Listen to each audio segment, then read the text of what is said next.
سوال یہ ہے کہ چمڑے کی چیزیں جیسے موزے، جوتی، بستر بند وغیرہ اگر ان میں جسمدار نجاست لگ جائے تو کس طرح پاک ہوتی ہیں؟ اب جواب سنیے۔ زمین یا کسی اور چیز پر رگڑ دینے سے پاک ہو جاتی ہیں بشرطے کہ رگڑنے سے نجاست کا جسم اور اثر جاتا رہے۔ سمجھ گئے؟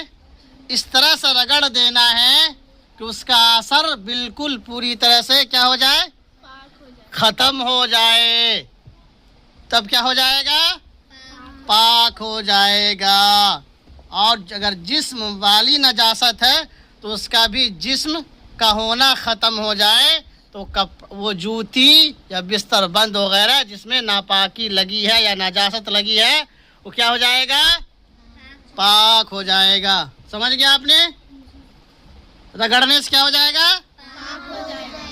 چلیے پاک ہو